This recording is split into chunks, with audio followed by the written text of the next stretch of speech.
Hey guys, it's James here from eBassGuitar, and today we're talking about something really important that I call the 40,000 foot view. So if you're interested in learning and crucially understanding songs really fast, make sure you check out this lesson all the way to the end.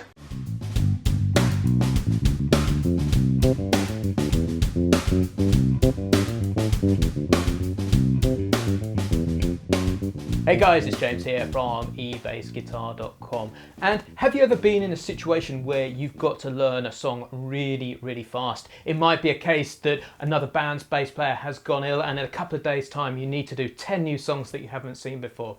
This is a situation which has happened to me a number of times over the years, and I want to share with you a concept that I call the 40,000 foot view, and it's a way of learning songs really fast. Today we're going to use a tune called Black Magic Woman, the old Santana rock Latin classic, as a vehicle to show you these concepts. Before we go into the sort of specifics of it, let's have a listen to what you're going to be learning today.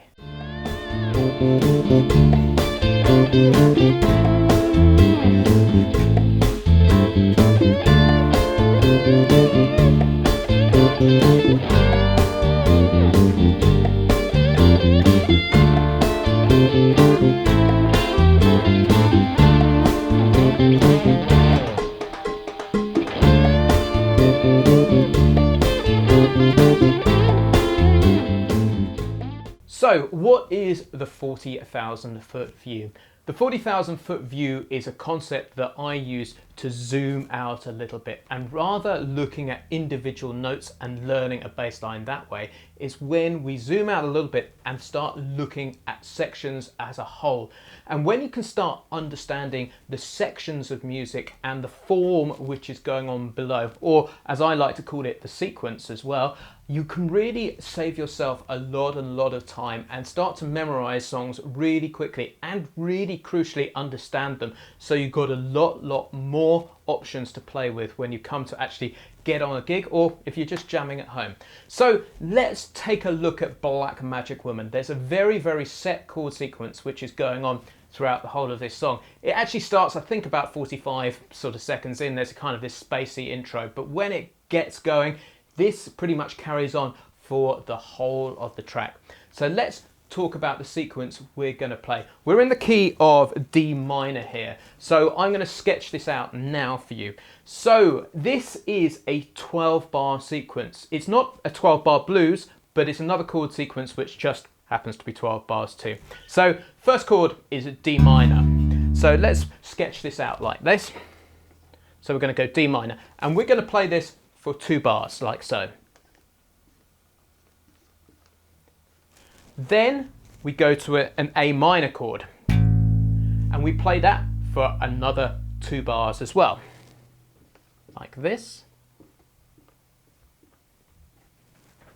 Then we go back to the D minor, like here. And then we go to a G minor chord, like so, for 2 bars.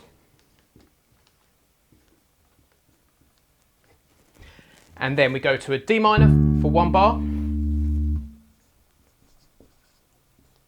A minor for another bar, and then D minor for 1 more bar.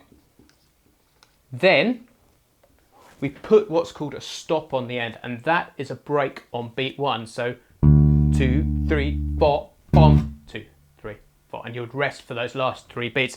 How I tend to write that, which is my own kind of way of writing it, so I'll probably write the chord like that, and then I'll put a little bit of musical rhythmic notation there. You might want to find your own way of doing that. This is our sequence now that we're going to be working on throughout the whole of the tune. And so when I'm transcribing or learning a song, this is the kind of thing that I'm always looking for. What is the sequence we're playing? So what I'm going to do is I'm going to play it with the track now, and I'm just going to play root notes all the way through. I'm not going to worry about any of the other notes, because these root notes and understanding the sequence is the most important thing to getting the wider concept, or that 40,000 foot view down. So let's give that a go with the track.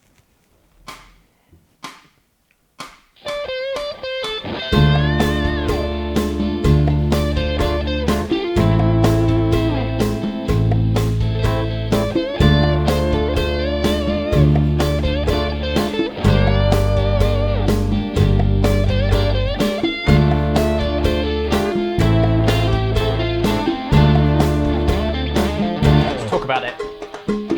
2 bars of D minor, 2 bars of A minor, 2 bars of D minor, 2 bars of G minor, A minor, and then coming up to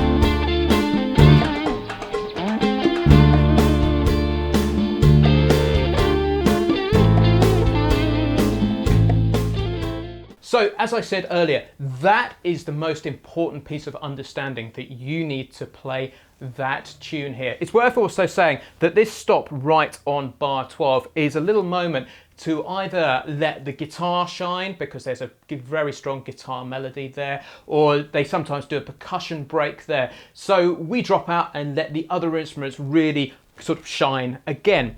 So another way you might want to look at this is in the Roman numeral chord system too. So rather than looking at individual notes, is looking at how the chords relate to each other. And the great thing about looking at it from this perspective is that it allows you to transpose it around the neck or into different keys. So I will always probably just jot down the chords first and then start analysing harmonically what is going on. So we're in the key of D minor. I'm going to take a different coloured pen here for this. And so we're going to treat D minor as our chord 1, like so. Then we're literally going to just go up a D minor scale like this. Like that. And chord 5 is going to be the A minor. So I'm going to call that chord 5 there, like so, and then all the way back to chord 1 there, and then the G is going to be chord 4,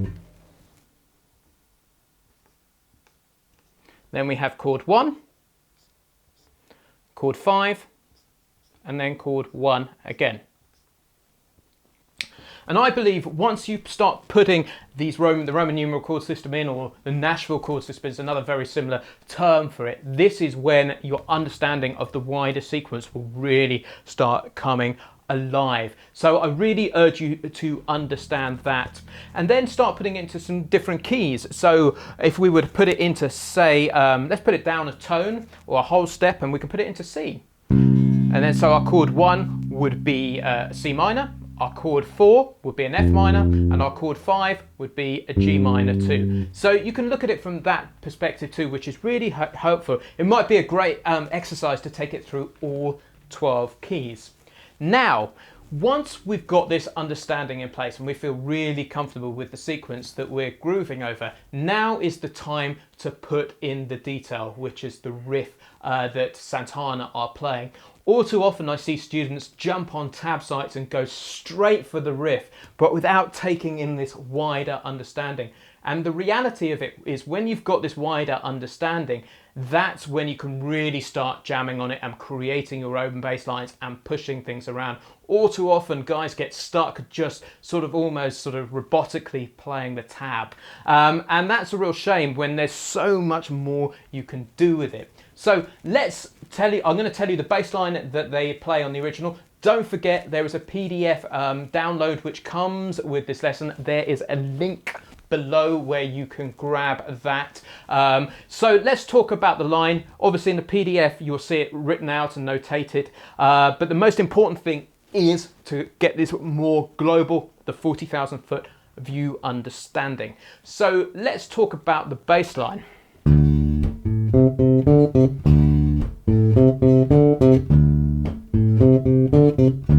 That is the riff we are playing, and once we've learnt the riff, we're going to shift it through all of these chords. It's real classic box shape stuff, using the root, the fifth, the flat and seventh, and the octave. It's really simple, but really, really powerful. So let me play it to you.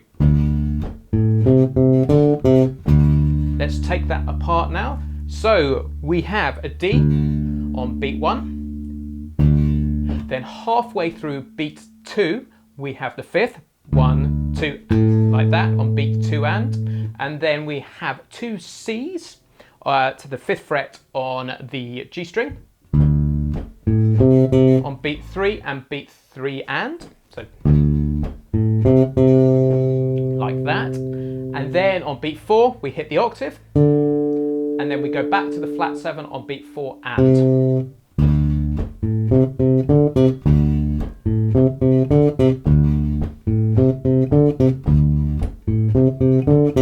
Pretty simple but beautifully effective. Now we can go back to the root notes that we learnt earlier in this lesson. So that will be the A there and the G there, and we can just move that shape around the neck. So to the A minor there, fret 5, back to the D minor,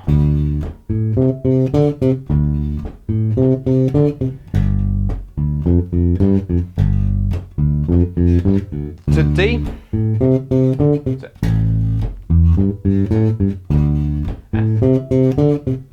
and then there's a stop on beat 1 where the riff ends. So let's try this with the track so you can hear what this sounds like in context. I'm going to play a couple of choruses round and round, and then I'm just going to start messing around with it a little bit more. What I'm going to be doing is I'm going to be looking at this sequence from the 40,000 foot view and then starting to superimpose my own bass lines on the top of it. But by and large, I'll always be using the original Santana bass line as a basis. So let's give this a shot.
So there we have it. That was playing the original Santana bass line. Then I started breaking out a little bit and putting my own spin on it. It's worth saying that when I play this on a gig, or if I was to play this on a gig, my approach would be to play the riff during the verse and keep it pretty subdued. But when things start, solos start happening and the energy is really rising, that's when I would start extrapolating and putting my own ideas on it.